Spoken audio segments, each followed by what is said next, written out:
Tout commence avant le temps, avant même la création d'Arda ou du monde. Sauron est un Ainu, un esprit engendré par la pensée d'Ero Ilúvatar, le dieu créateur. Il fait partie de l'ordre des Maiar. Pour rappel, les Maiar sont des esprits divins de rang inférieur aux Valar, qui eux sont les archanges et les dieux. Gandalf et Saruman sont aussi des Maiar. Donc techniquement, ils sont de la même race que Sauron. À cette époque, il ne s'appelle pas Sauron, son nom est Mairon, ce qui signifie en Quenya l'admirable. Mairon est puissant, il est au service d'Aulé, le Vala forgeron. Notez bien ça, c'est crucial. Aulé est le maître de la matière, de la structure et de l'artisanat. À l'origine, c'est également le maître de Saruman. Et donc, les deux plus grands traîtres de l'histoire viennent de la même école. Ce n'est pas un hasard. Mairon n'est pas mauvais par nature. Tolkien le dit dans ses lettres. Au début, sa vertu, c'est son amour de l'ordre. Il déteste le gâchis, la friction, le désordre. Il veut que tout soit efficace, structuré, parfait. Mais c'est cette obsession de l'ordre qui va causer sa perte. Il regarde Melkor, ou Morgoth,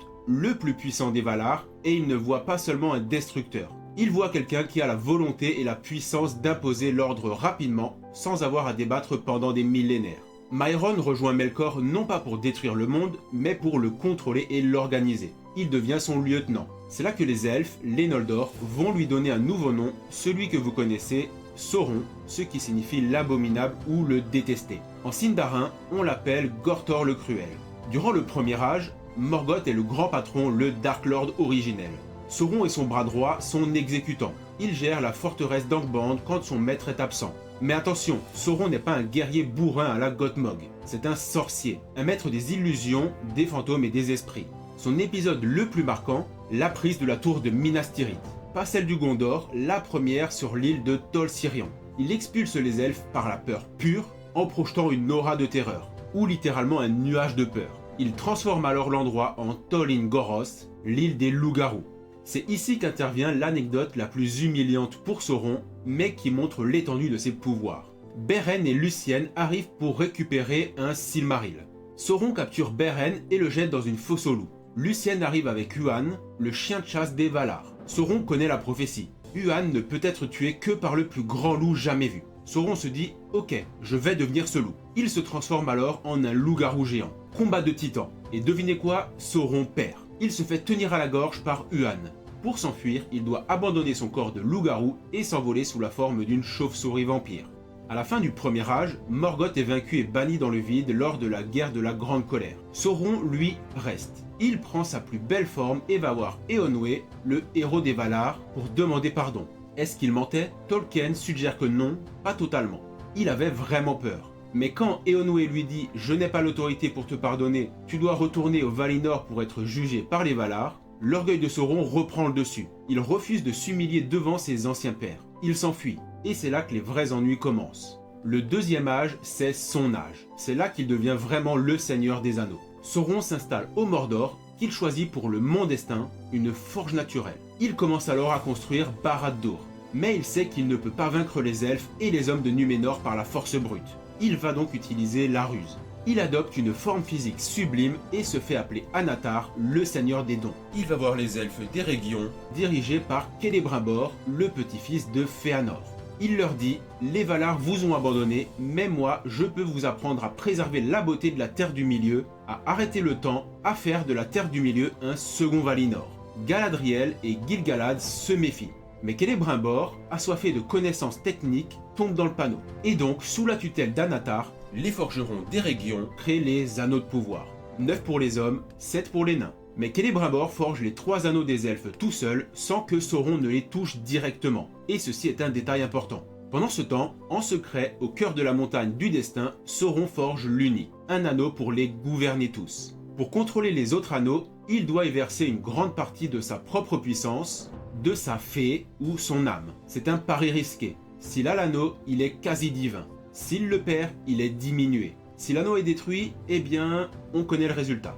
Dès qu'il passe l'anneau au doigt, les elfes le ressentent immédiatement. Ils retirent les leurs. La supercherie est dévoilée. Furieux, Sauron leur déclare une guerre ouverte. Il dévaste les régions, capture Celebrimbor, le torture pour savoir où sont les anneaux, et s'en sert ensuite comme d'une bannière transpercée de flèches. Il récupère donc les 9 et les 7, mais pas les 3 qui ont été cachés. Sauron domine presque toute la Terre du Milieu. Il s'autoproclame roi des hommes.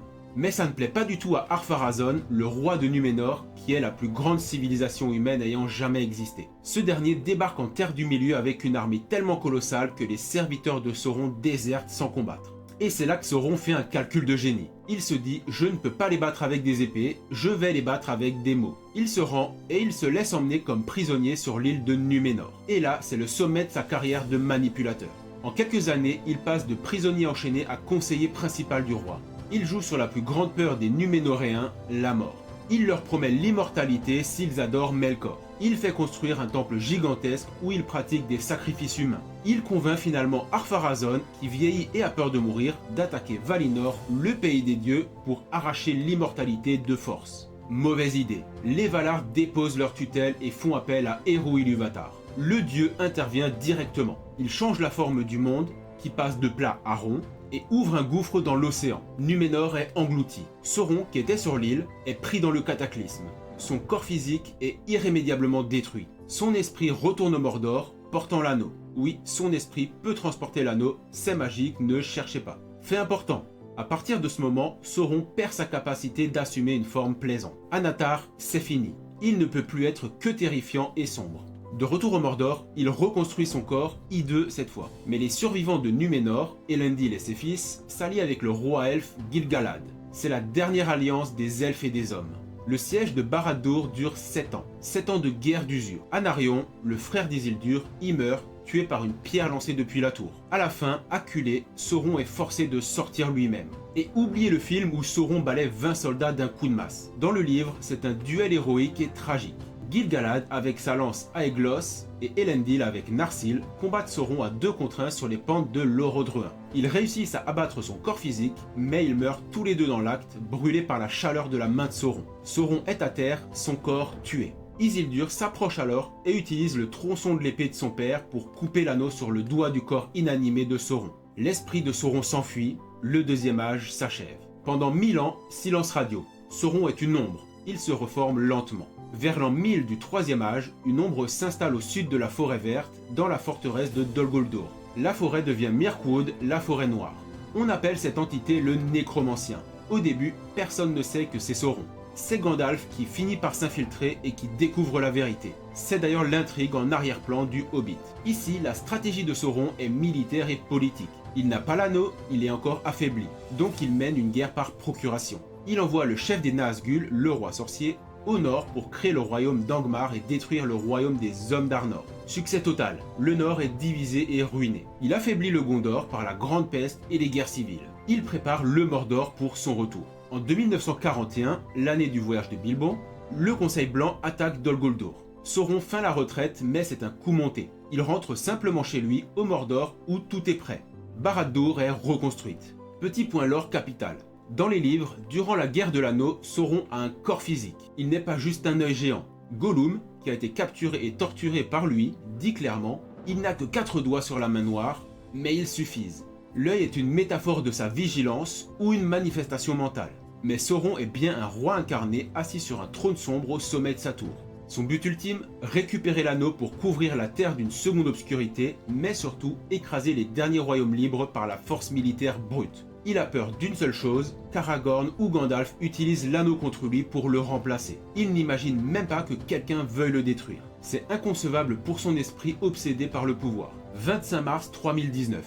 L'anneau tombe dans la lave. Merci Gollum, le vrai héros malgré lui. La base de pouvoir de Sauron s'évapore instantanément. Barad-dûr, maintenu par la magie de l'anneau, s'effondre. Les Nazgûl sont détruits. L'esprit de Sauron s'élève au-dessus du Mordor comme un nuage noir gigantesque, tentant de menacer une dernière fois le monde avant d'être dissipé par le vent de l'Ouest. Alors, Sauron est-il mort? Techniquement non. Un Maillard ne peut pas mourir, son esprit est immortel. Mais comme il a versé le meilleur de sa substance dans l'anneau, la destruction de l'objet l'a réduit à un point de néant. D'ailleurs, Gandalf le dit très bien. Il devient un simple esprit de malice qui se ronge lui-même dans les ombres, mais ne pourra jamais plus croître et prendre forme. Il ne reviendra jamais. C'est pire que la mort. C'est l'impuissance absolue et éternelle pour celui qui ne voulait que le contrôle absolu. Voilà l'histoire de Sauron. Ce n'est pas juste un méchant pour être méchant. C'est l'histoire d'un être divin obsédé par l'ordre, corrompu par impatience, devenu tyran, puis manipulateur, dieu roi et enfin néant. C'est la tragédie de celui qui voulait tout contrôler et qui a fini par tout perdre parce qu'il n'a pas compris la valeur des petites choses, comme le courage d'un hobbit. J'espère que cette timeline complète vous a plu et vous a appris des choses. N'oubliez pas de liker et abonnez-vous en attendant la prochaine vidéo. Sur ce, à bientôt.